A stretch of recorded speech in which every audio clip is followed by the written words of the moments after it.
노트 106페이지.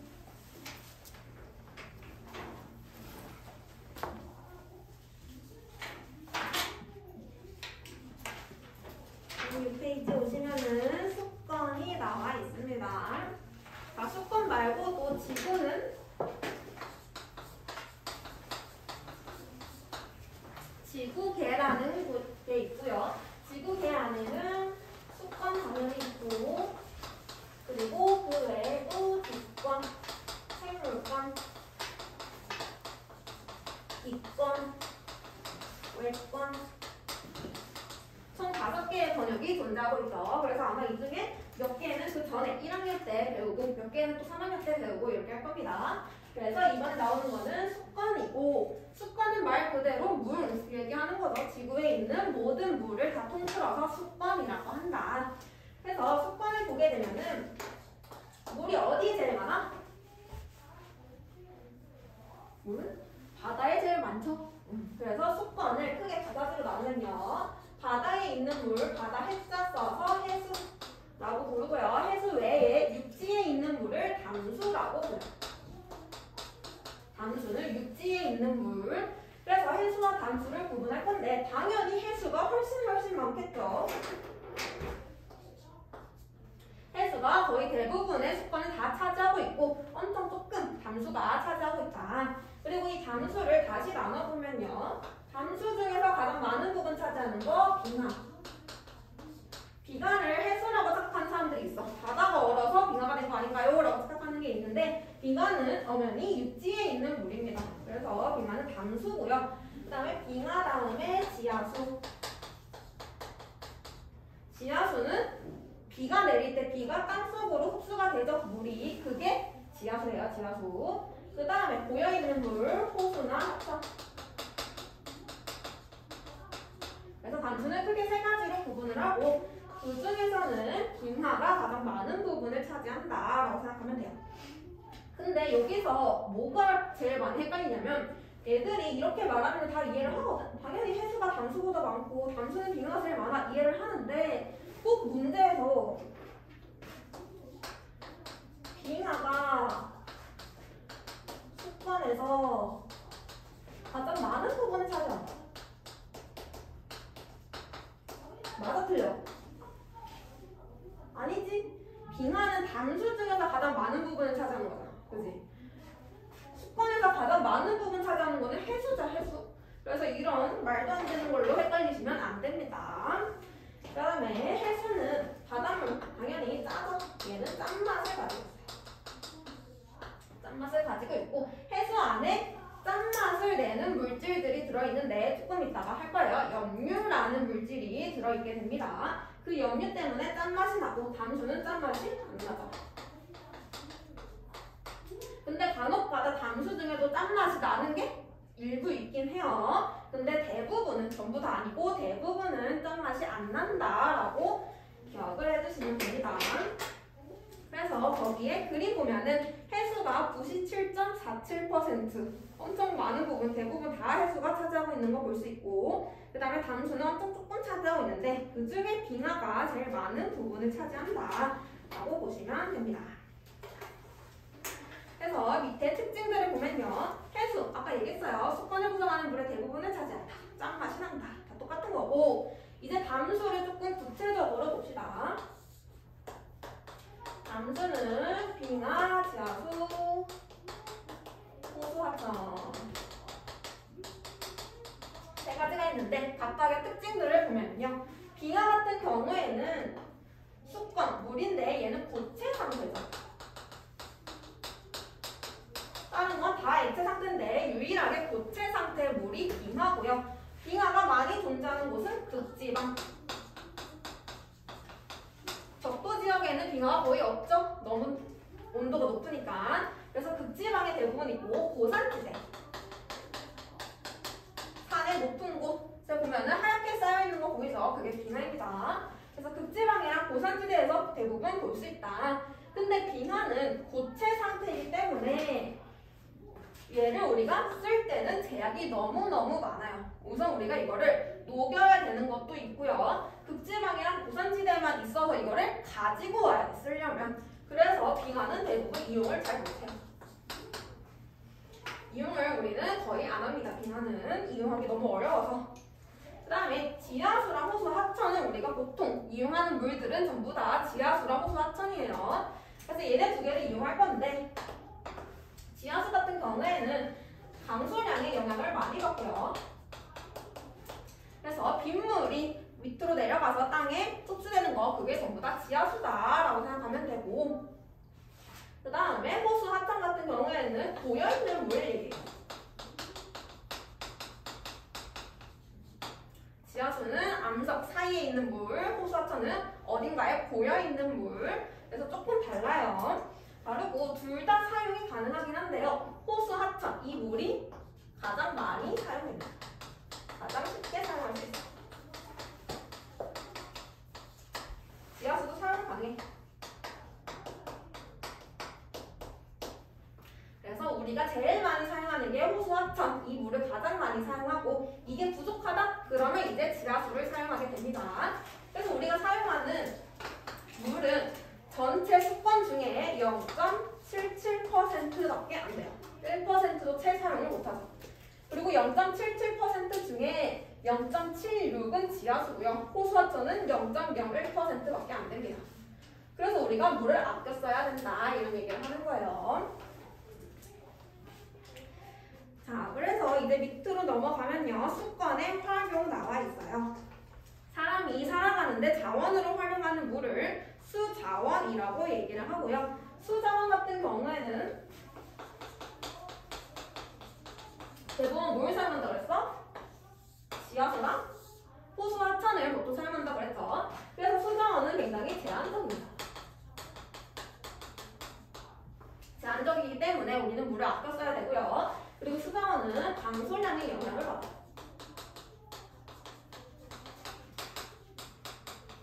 당연히 강수량 많으면 수자원 많을 거고요. 강수량 적으면 수자원 적겠죠. 그리고 수자원으로 사용하는 곳이 총 4군데가 있는데요. 농사 지을 때 물 필요하죠? 그게 농업용수. 농사 지을 때 사용하는 수자원을 농업용수로 가장 많이 씁니다. 수자원. 그리고 나서 유지용수라는 게 있는데, 유지용수는 뭐냐면 수자원을 사용하기 위해서는 그 수자원이 물이 계속 있도록 유지를 시켜주는 게 필요해요. 물이 없어지면 안 되니까 물이 어느 정도 일정 이상 있도록 계속 유지를 시켜줘야 되고요. 그 유지를 시켜줄 때도 물이 필요해요. 그래서 그 유지시켜주는 거를 유지용수라고 합니다. 그 다음에 우리가 일상생활에서 사용하는 거 생활용수. 그리고 공장에서 사용하는 거 공업용수. 그래서 수자원으로는 농업용수에 가장 많이 사용을 하고 있더라. 그런 거 알고 있으면 되고, 그리고 요즘 추세를 보면은 생활용수가 증가하고 있는 추세를 보입니다. 그 이유는 뭐 삶의 질도 향상이 되고 인구도 많아지기도 했고, 그래서 여러 가지 이유에 의해서 생활용수가 점점 증가하고 있다. 그런 얘기를 하고요. 그 다음에 이제 밑으로 오면은 수자원의 가치를 조금만 읽어보고 할게요. 자, 수자원은 호수 하천수를 많이 이용하는데 부족할 때는 지하수를 이용한다 그랬습니다. 그래서 지하수의 가치를 보면은 지하수는 호수 하천수에 비해 양이 많고 빗물이 지층의 빈틈으로 스며들어 채워지므로 지속적으로 활용할 수 있어 수자원수의 가치가 높다. 그래서 우리는 지하수를 개발을 해야 된다. 그런 얘기를 하고 있는 겁니다. 그 다음에 가뭄이 발생하거나 물 소비량 증가로 물이 부족할 때 호수 하천수를 대체하여 지하수를 활용한다. 다 똑같은 얘기죠. 지하수는 가치가 되게 높기 때문에 지하수 개발하는데 우리는 힘을 많이 써야 된다. 그 얘기하고 있는 거. 여기는 특별히 어려운 부분은 딱히 없어요. 뭐 옆에 보면 물 절약 방법 너무 알고 있죠. 빗물에 모아서 이용한다. 빨랫감을 모아서 세탁한다. 너무 상식적인 수준의 내용들이고요. 그래서 여기는 가볍게 넘어가도록 하겠습니다.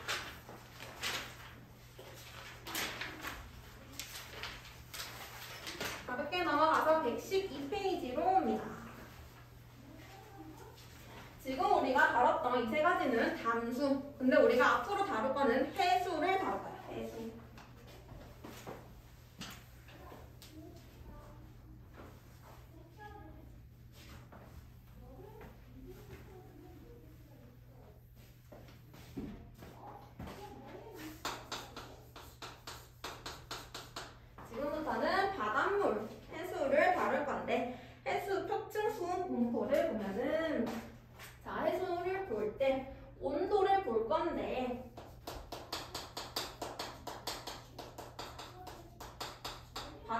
있을 때 바닷물의 가장 윗부분, 바닷물이 이렇게 있으면 바닷물의 가장 표층, 가장 윗부분의 온도를 표층 수온이라고 얘기를 해요. 이거를 따로 보는 이유는 바닷물 전체가 같은 온도가 아니고 내려가면 내려갈수록 온도가 낮아지기 때문입니다. 그래서 따로 표층 수온이라고 얘기를 해주는 거고, 표층 수온에 영향을 받는 거는 당연히 태양 에너지겠죠.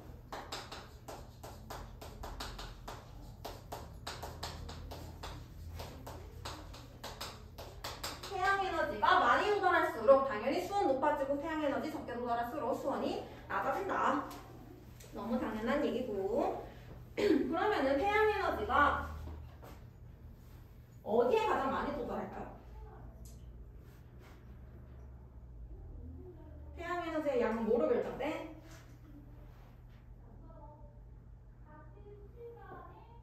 태양 에너지의 양은 위도로 결정해요.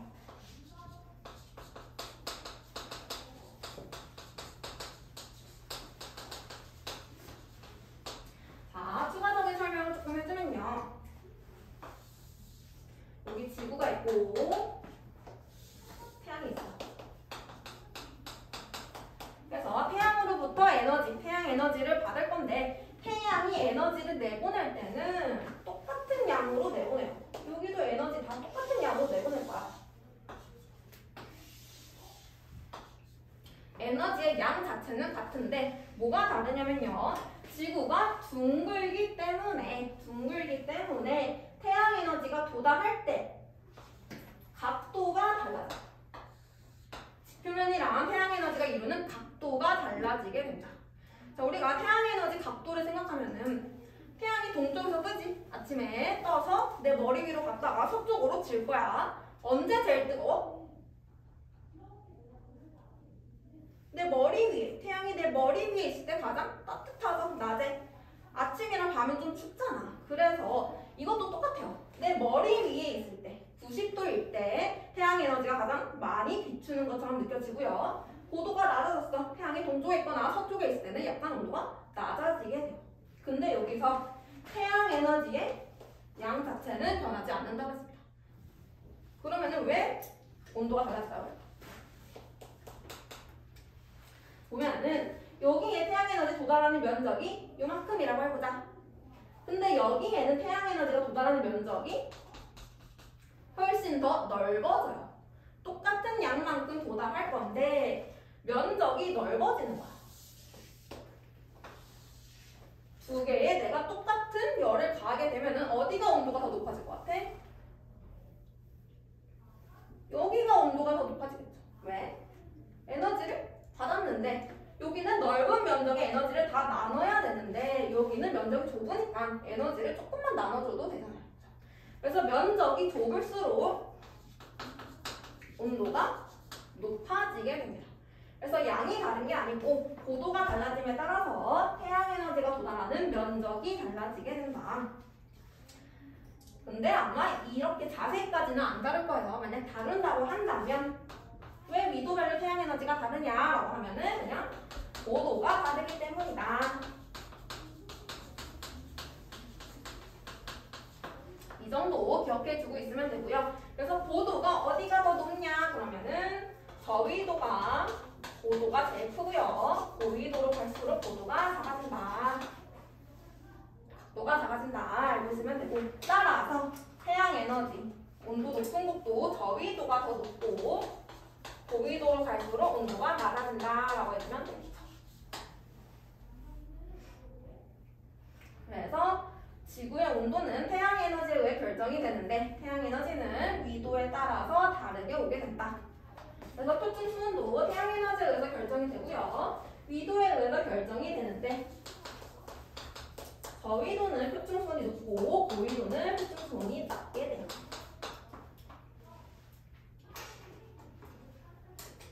그래서 표준 수온 기억해주면 되고, 위도가 비슷한 곳은 당연히 표준 수온이 비슷할 수밖에 없습니다. 그래서 플러스 강의 보면은 그래프 하나 나와져 있어. 위도에 따른 복사 에너지 그래프 보세요.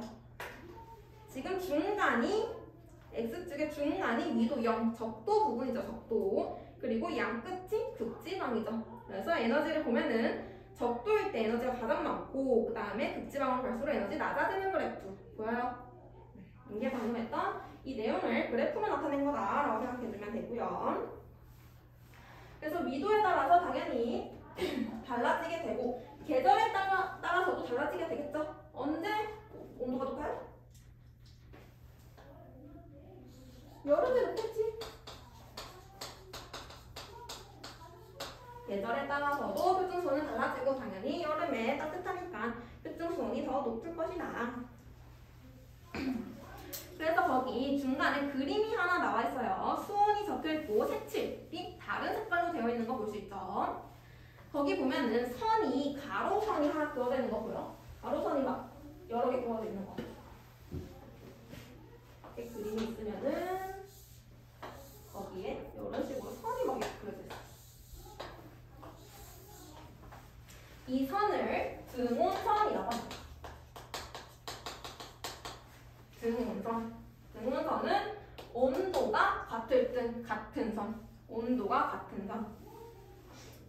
그래서 같은 온도를 지닌 지역을 선으로 이은 거라고 생각해주면 돼요.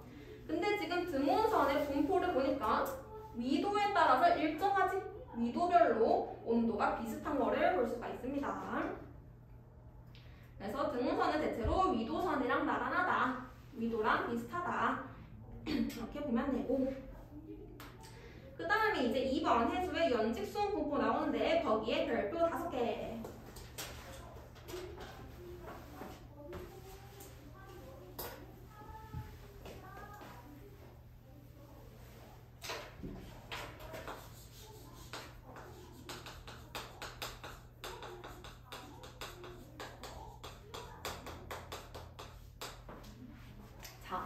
바다의 수온을 볼 건데요. 지금까지 본 거는 표층 수온이야. 근데 지금 볼 거는 표층 수온뿐만 아니라 깊이가 깊어질수록 온도가 어떻게 되는지 그걸 한번 볼 겁니다. 자, 연직 수온 분포도 당연히 태양 에너지의 영향을 받을 거고 그거 플러스 얘는 바람의 영향도 받아요.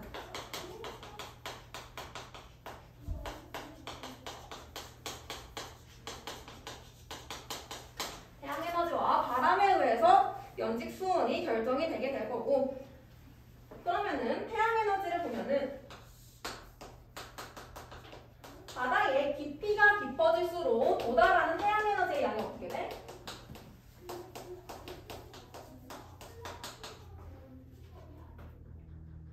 바다의 깊은 곳으로 가면은 태양 에너지가 도달을 많이 못하겠죠. 그래서 깊어지면은 태양 에너지의 양이 줄어들 수밖에 없습니다. 따라서 깊이가 깊어질수록 온도가 낮아지죠. 수온이 낮아진다. 그래서 대체로 수온이 낮아지는 층을 이루게 되고요. 근데 거기에 특징이 있어. 특징.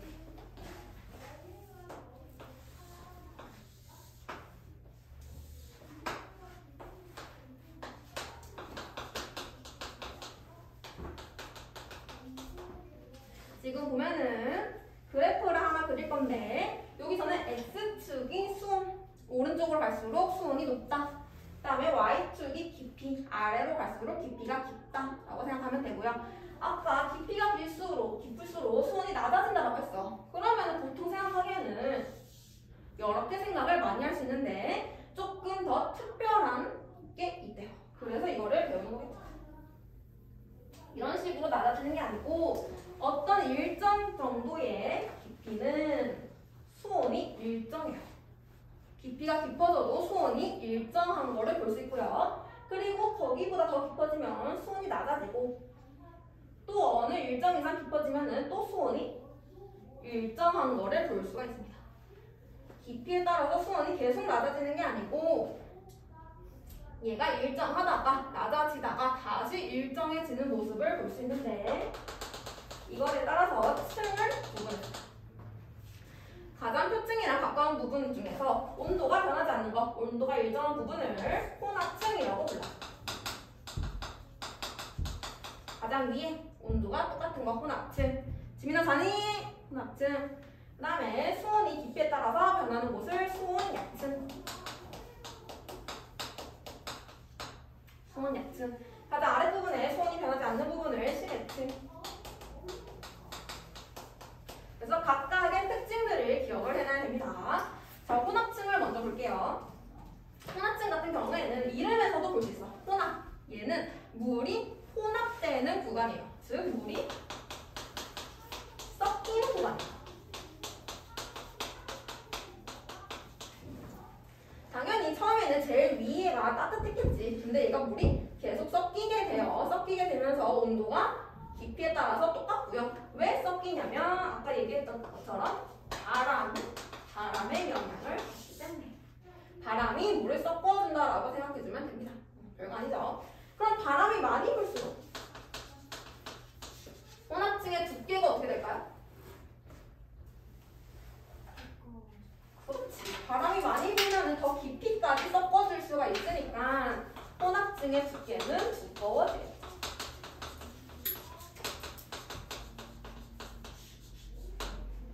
혼합층의 두께는 두꺼워진다. 그리고 혼합층이 저 세 개의 층 중에서 수온이 가장 높은 이유는 뭐예요?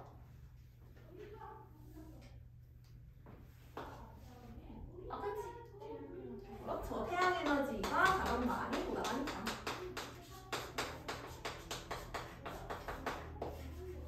그래서 혼합층 같은 경우에는요, 태양 에너지와 바람 둘 다 영향을 받게 되고, 태양 에너지가 많기 때문에 온도 자체는 가장 높아요. 그리고 바람 때문에 온도는 변하지가 않습니다. 둘 다 영향을 받는 경우. 그 다음에 수온 약층을 보니까 수온 약층은 깊이가 깊어질수록 온도가 변하고 있네요. 깊이에 따라서 수온이 변하죠. 그럼 얘는 바람의 영향을 받는 거야, 안 받는 거야? 안 받는 거겠지. 바람의 영향 받았으면 수온을 일정해야 되니까. 그래서 수온 약층은 바람의 영향은 받지 않습니다.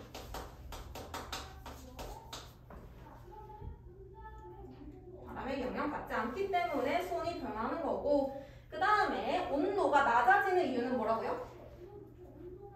깊어질수록 태양 에너지의 양이 달라지기 때문이죠.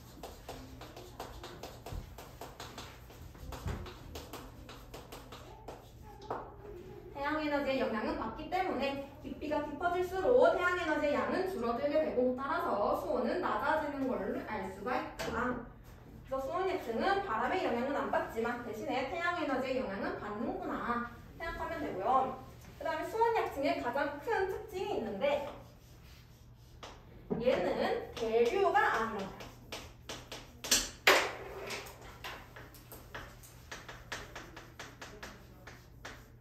대류 현상이 안 일어나게 되고요. 대류 현상이 뭐냐? 다시 한번.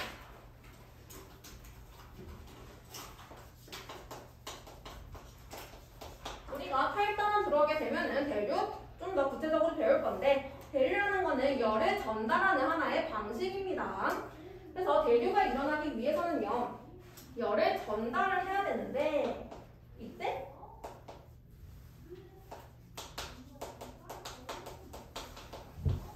밀도 차이에 의해서 열이 전달이 돼요. 밀도 차이. 여기서 보면은 물의 밀도 차이가 있을 건데요. 물의 밀도 차이가 나는 이유는 온도 때문입니다. 따뜻한 물이랑 차가운 물을 비교해볼까요? 같은 물이어도 얘네는 밀도가 조금 달라요. 물질 특성 저번 시간에 했어. 액체의 밀도는 온도가 높아질수록 어떻게 돼요? 더 커져요. 더 커지죠? 왜요? 아니, 더 커진다고요? 네? 안장소님. 밀도는 어떻게 됐어? 밀도는 온도가 높아지면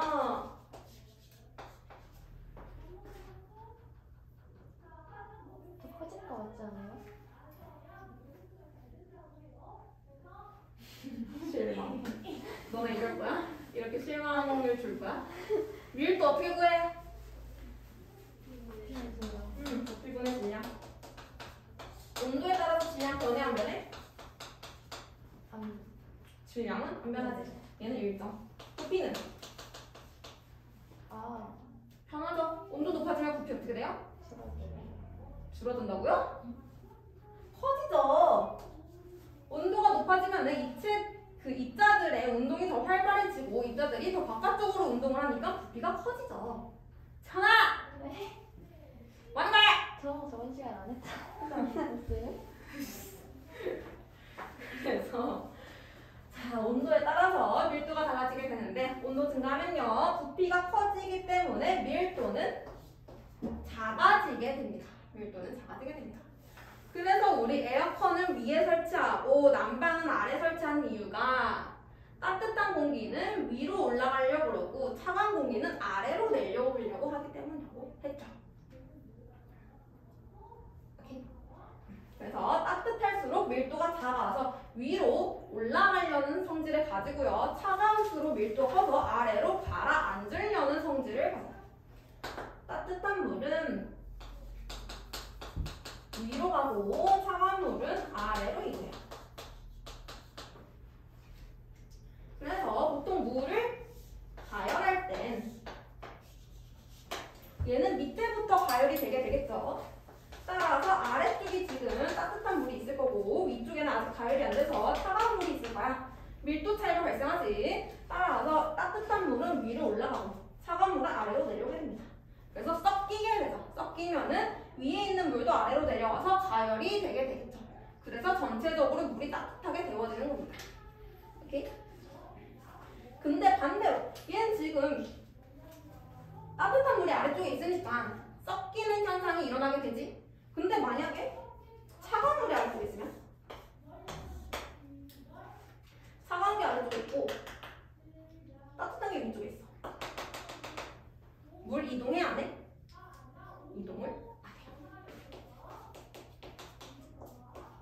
이미 무거운 게 아래쪽에 있고요. 가벼운 게 위에 있어요. 따라서 이동할 필요가 없습니다. 그치?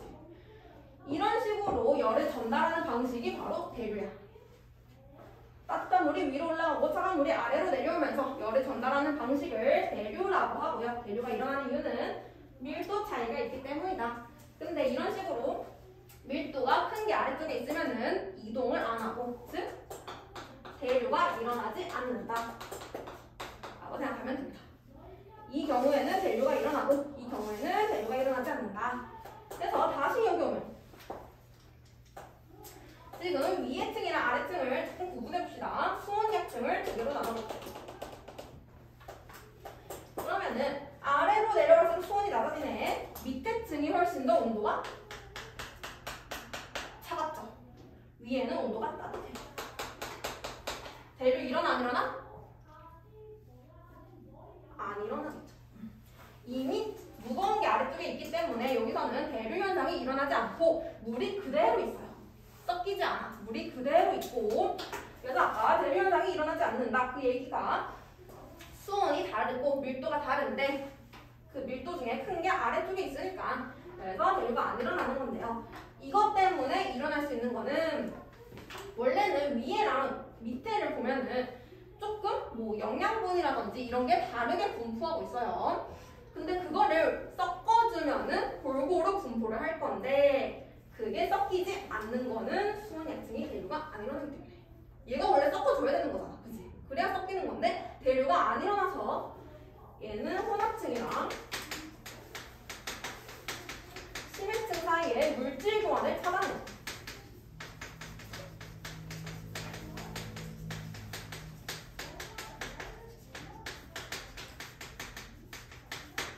그래서 수온약층 때문에 혼합층이랑 심해층이 분리가 되는 거다. 이렇게 생각하면 됩니다. 혼합층이랑 심해층은 물질 교환이 될 수가 없다. 이유를 쓰시오. 그러면 수온약층에서 대류 현상이 일어나지 않기 때문이다. 이렇게 하면 되겠지. 그래서 이게 가장 큰 특징이에요. 연직 수온 분포 중에서. 그래서 수온약층을 조금 집중적으로 보시고요. 그 다음에 심해층 같은 경우에는 온도가 일정한 게 원래 태양에너지의 양이 달라지게 되면은 수온이 달라지는 건데 여기는 애초에 태양에너지가 거의 도달을 안 해요. 태양에너지가 맨 위에도 안 오고 맨 밑에도 안 와. 당연히 수온 똑같을 수밖에 없겠죠. 그래서 심해층 같은 경우에는 태양에너지의 영향도 안 받고요. 바람의 영향도 안 받습니다.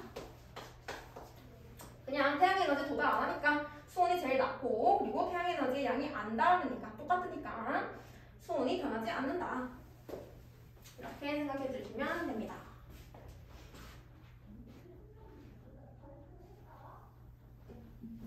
그래서 세 개의 층의 특징들을 갖고 혼합층 같은 경우에는 바람이랑 태양에너지 영향 둘 다 받는다. 수온약층은 태양에너지의 영향만 받고 심해층은 아무것도 영향을 받지 않는다 라고 얘기를 했습니다. 그리고 이거는 지금 우리나라 정도, 중위도 정도에서의 그래프를 나타낸 건데 이 그래프가 위도별로 또 달라져요. 위도별로. 왜? 왜 달라져? 위도별로. 위도별로 뭐가 달라요? 그렇죠. 태양에너지가 다르니까 당연히 수온 분포도 다르게 될 거고. 그래서 위도별로 한번 봅시다.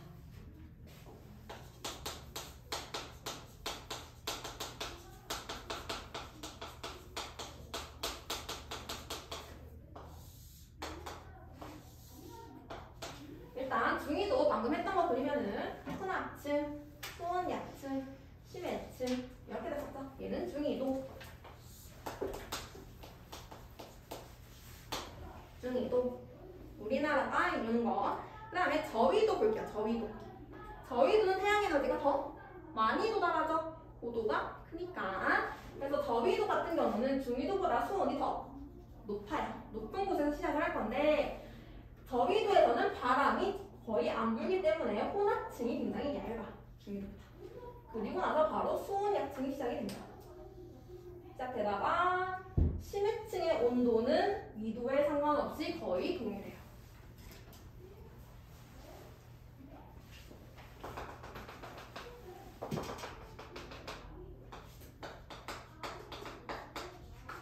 저위도는 혼합층의 두께가 굉장히 얇고 수온약층이 굉장히 뚜렷하게 나타납니다. 그리고 심해층의 온도는 위도에 상관없이 똑같다. 동일하다. 그 다음에 고위도 보게 되면은 고위도는 일단 태양에너지의 양이 굉장히 적죠. 그래서 고위도 같은 경우에는 심해층의 온도가 거의 모든 수온의 온도라고 생각하시면 돼요.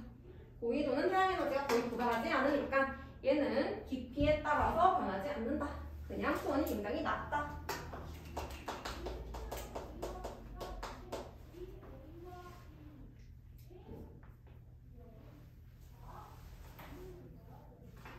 그래서 다시 한번 글로 정리하면은 우선 심해층은 위도에 관계가 없다.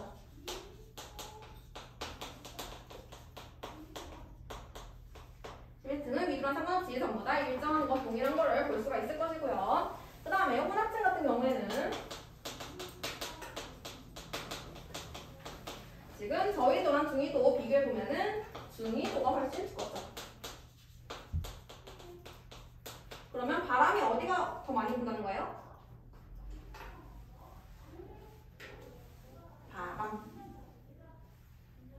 바람이 많이 불면은 뭐가 달라진다고 그랬어? 뭐의 두께? 혼합층의 두께가 달라진다고 그랬죠. 바람 많이 불수록 두께 어떻게 돼요? 두꺼워져요. 많이 섞이니까. 근데 지금 중위도가 더 두껍네. 바람이 더 많이 분다라는 얘기. 저위도는 바람이 거의 불지 않습니다. 중위도에서 바람이 가장 많이 부는 거를 볼 수가 있을 것이고 대신에 두께 자체는 중위도가 두껍지만 온도는 어때요? 온도는 저위도가 더 높죠. 그죠? 중위도의 환층 온도는 요만큼 여기. 저위도의 환층 온도는 여기. 온도 자체는 저위도가 더 높고요. 그 이유는 태양에너지 많이 도달하니까.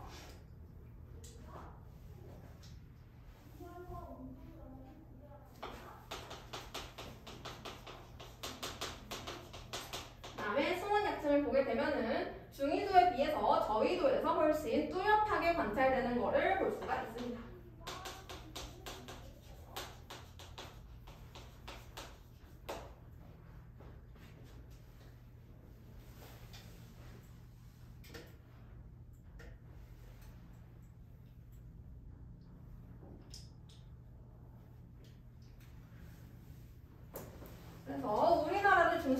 원칙 분포 기억해 두는데 근데 얘는 위도별로 달라질 수도 있다. 그래서 저위도랑 고위도일 때는 어떻게 되는지 그거를 구분할 수 있으면 됩니다. 혹시 여기까지 잘 이해 안 되는 부분? 질문 있는 사람?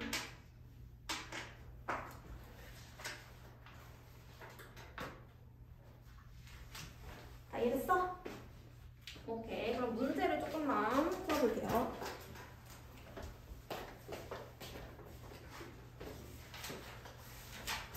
아까 했던 107페이지, 113페이지 107, 113 두 페이지만 풀어봅시다.